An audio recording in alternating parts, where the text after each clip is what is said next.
आप सभी को मेरा नमस्कार। मैं प्रवर्तक इस वीडियो में आपका स्वागत करता हूँ। हम सीख रहे हैं इंग्लिश बिल्कुल ज़ीरो से।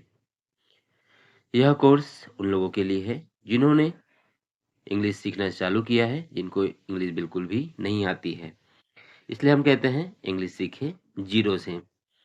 इसी क्रम में हम पहुँच चुके हैं वीडियो नंबर 16 पर, जहाँ हम सीख रहे हैं कमांड्स वाले सेंटेंस, आदेशात्मक वाले सेंटेंस और वो भी प्रीपोजिशन के साथ में। Command sentences with preposition. Preposition वे शब्द होते हैं जो कि किसी चीज की स्थिति को दर्शाते हैं कि वह कहाँ है और इसके यूज हम कहाँ करेंगे, किस शब्द के पहले करेंगे। तो ऑटोमेटिक ये प्रैक्टिस से जब हम इंग्लिश बोलते हैं तो अपने आप हमें याद रहते हैं, हमारी ज़बान पर बैठ जाते हैं। हमें यह सोचना नहीं पड़ता है कि कहाँ एट आएगा, कहाँ ऑन आएगा, कहाँ ऑफ आएगा, कहाँ इन आएगा। हम अपने आप इसे बोलते हैं क्योंकि प्रैक्टिस से ये प्रीपोजिशंस अपने आप हमारी ज़बान पर सेंटेंस में बैठ जाती हैं। तो कमांड्स विद सेंटेंसेस में हम आइए देखते हैं हमारी पहली प्रीपोजिशन ऑन, जिसका उपयोग हम के ऊपर के अर्थों में करते हैं। कोई चीज़ किसी चीज़ के ऊपर रखी हुई है तब हम उस के पहले ऑन बोलते हैं। जैसे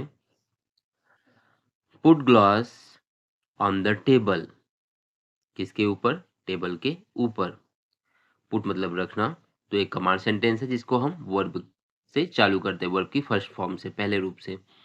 और क्या रखना है? ग्लास, किसके ऊपर? टेबल के ऊपर। टेबल के ऊपर तो ऑन हमने टेबल के पहले लगाया। तो इस प्रकार हम ऑन प्रीपोजिशन का यूज करते हैं और अन्य शब्दों में भी ऑन करते हैं, देखते हैं।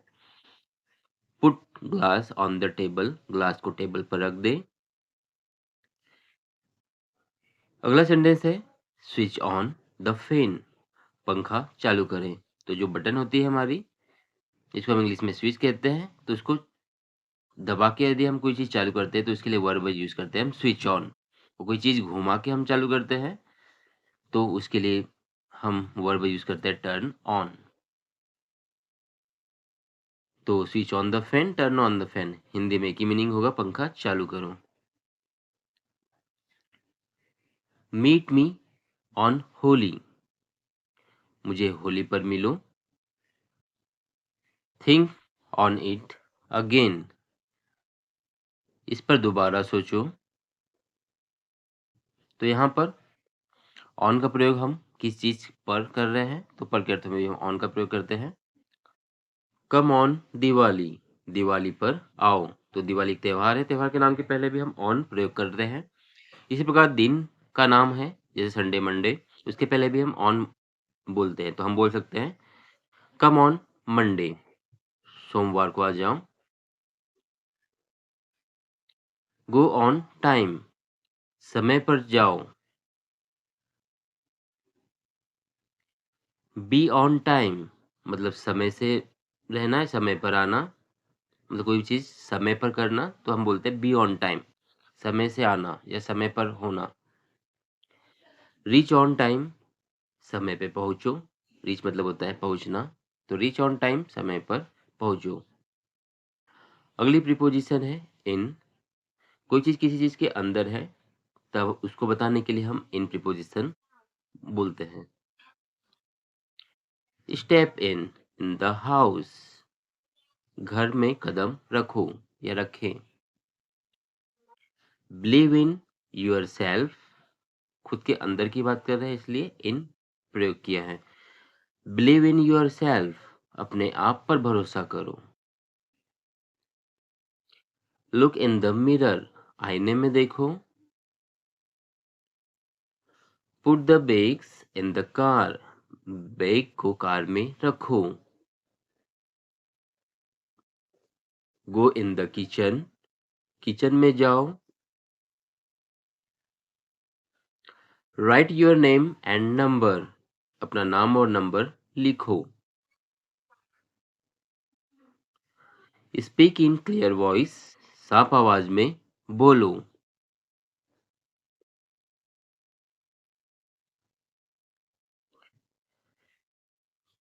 कीप इन योर माइंड, अपने दिमाग में रखो। कीप इन टच, संपर्क में बने रहना, मतलब टच में रहना जैसे हम बोलते हैं, तो इंग्लिश में कहेंगे keep in touch. Keep in your bag, अपने बैग में रखो। सिट इन रूम, कमरे में बैठे। गेट इन, अंदर आ जाओ। अगली प्रीपोजिशन फॉर, जिसका अर्थ होता है के लिए, और कुछ अलग अर्थों में भी हम फॉर का प्रयोग करते हैं। आस्क फॉर हेल्प, सहायता मांगो, और या फिर हेल्प के लिए पूछो। लुक फॉर योर कीज, अपनी चाबी ढूंढो। लुक फॉर, ढूंढने के लिए। पे फॉर द ग्रोसरीज, किराना सामान की पेमेंट करो, या किराना सामान के लिए पेमेंट करो। वेट फॉर द बस, बस के लिए इंतजार करो, या बस का इंतजार करो। जहाँ के लिए आता है वहां पर हम फॉर का प्रयोग करते हैं। कुक फॉर मी टुनाइट, मेरे लिए आज रात का खाना बनाना। फाइट फॉर ट्रूथ, सत्य के लिए लड़े।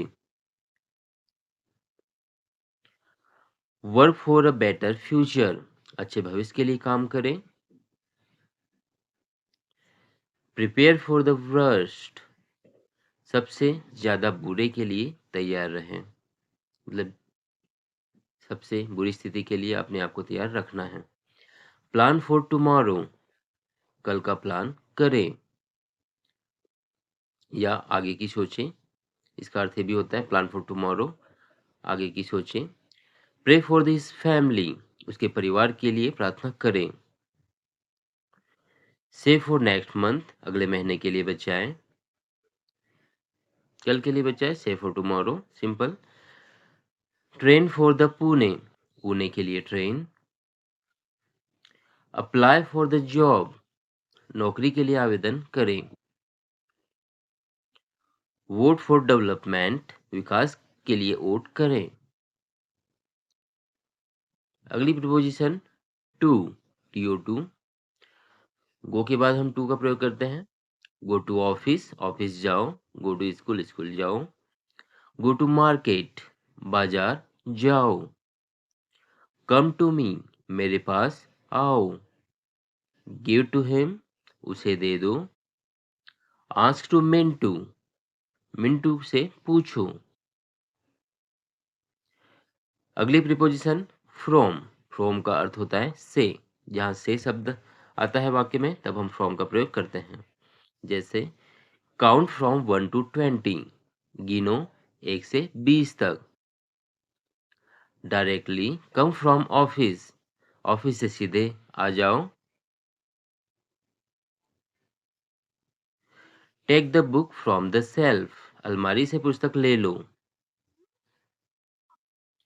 बोरो मनी फ्रॉम योर फ्रेंड्स, अपने दोस्तों से पैसे उधार लो।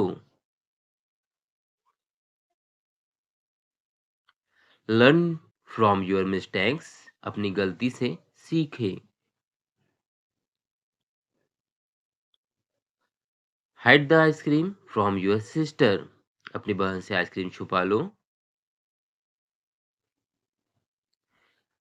सब्ट्रैक्ट 6 फ्रॉम 15, 15 में से 6 घटाओ। रिकवर फास्ट फ्रॉम इलनेस, बीमारी से जल्दी स्वस्थ हो जाओ। रिकवर करो, फास्ट मतलब जल्दी ठीक हो जाओ। डिवाइड राइट फ्रॉम रॉन्ग, सही और गलत को अलग अलग बांट दो या अलग अलग करो। Take permission from your parents, अपने माता पिता से अनुमति लो। Escape from the burning building, जलती हुई इमारत से भागो। Order a pizza from Pizza Hut से पिज्जा ऑर्डर कर दो। Withdraw money from the bank, bank से पैसे निकाले। अगली प्रीपोजिशन एट, एट का प्रयोग हम स्थान के नाम के पहले, समय के पहले, या फिर अन्य तरीके से करते हैं। आगे देखते हैं सेंटेंसेस में। Meet me at the restaurant. Restaurant एक जगह है जिसके पहले हम एट बोल रहे हैं। Meet me at the restaurant, मुझे रेस्टोरेंट पर मिलो। मीट मी एट 7 o'clock, मुझे 7 बजे मिलो। Come at the office, office आ जाओ। Don't come late at night, रात में लेट मत आना। नाइट के पहले भी हम एट प्रीपोजिशन यूज करते हैं, नाइट या tonight. Look at me, मेरी तरफ देखो। लुक वर्ब के साथ भी एट का प्रयोग करते हैं। लुक एट द स्टार्स, तारों की ओर देखो या तारों की तरफ देखो। पॉइंट एट द मार्क, निशान पर इशारा करो या निशान की ओर इशारा करो। एम द टारगेट, लक्ष्य पर निशाना लगाओ। Work at your own pace, अपनी गति से काम करो, मतलब अपने हिसाब से काम करो। Arrive at the destination on time, समय पर गंतव्य पर पहुंचे। नॉक एट द डोर, दरवाजा खटखटाओ। नॉक के साथ भी एट का प्रयोग हम करते हैं। या door at home, at the door. Knock at the door. Smile at the camera, कैमरे की तरफ देखकर मुस्कुराओ। डोंट शाउट एट हिम, उस पर चिल्लाओ मत। Don't look at me like that, मुझे ऐसे मत देखो। तो ये थे सेंटेंसेस कमांड्स वाले। अगले वीडियो में हम देखेंगे नेगेटिव कमांड्स, नकारात्मक आदेश वाले वाक्य। और आदेश वाले वाक्य जिसको हम डायरेक्ट वर्ब की फर्स्ट फॉर्म से बोलते हैं, तो ये बिल्कुल छोटे छोटे वाक्य होते हैं जिसको हम आसानी से बोल सकते हैं और अपने दैनिक जीवन में यूज कर सकते हैं। तो यदि आप इंग्लिश बोलना सीखना चाहते हैं बिल्कुल फ्री में और बिल्कुल सही तरीके से, तो आप मेरे साथ इस कोर्स को देखें और सीखें। फुल कोर्स के लिए आप चैनल पे जाके प्लेलिस्ट में इंग्लिश बोलना सीखें 0 से वाले नाम पर टच करें और इस कोर्स के पूरे वीडियो देखें। ऐसा कोर्स आपको कहीं पर भी फुल कोर्स नहीं मिलेगा। यदि मिलेगा तो आपको वहाँ पैसे देने होंगे।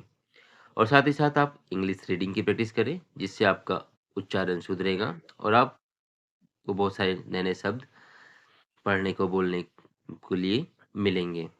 तो बोलना सीखने के लिए बोलने की प्रैक्टिस करना होगा और इन्हीं सेंटेंस को, इन्हीं वाक्यों को आपको दोबारा बोलकर प्रैक्टिस करना है ताकि ये सेंटेंस आपके दिमाग में बैठ जाएंगे। साथ ही साथ आपका उच्चारण भी सुधरेगा और आप नए नए शब्द, नए नए वर्ड भी सीखोगे। तो इस वीडियो में इतना ही। देखने के लिए धन्यवाद। Thank you. यदि आप फुल कोर्स देखना चाहते हैं तो यहाँ चैनल के नाम पर क्लिक करें जिससे आप चैनल पे पहुंच जाएंगे। जहाँ प्लेलिस्ट पर क्लिक करेंगे तो आपको कोर्सेज की लिस्ट मिल जाएगी, जिस पे क्लिक करके आपको कोर्स के सारे वीडियो क्रम से मिल जाएंगे। इन वीडियो को क्रम से देखें और घर बैठे सीखें। यदि आप इसी प्रकार की वीडियो देखना चाहते हैं तो यहाँ क्लिक करके चैनल को सब्सक्राइब करें, बनने वाली बेल बटन को क्लिक करें, ऑल पर क्लिक करें, जिससे आपको आने वाले नए वीडियो नोटिफिकेशन साथ मिलते रहेंगे और आप सीखते रहेंगे। यदि वीडियो अच्छा लगा हो तो यहाँ क्लिक करके लाइक करें, इस बटन पर क्लिक करके दोस्तों के साथ शेयर करें। आप भी सीखें, सभी सीखें। Thank you for watching.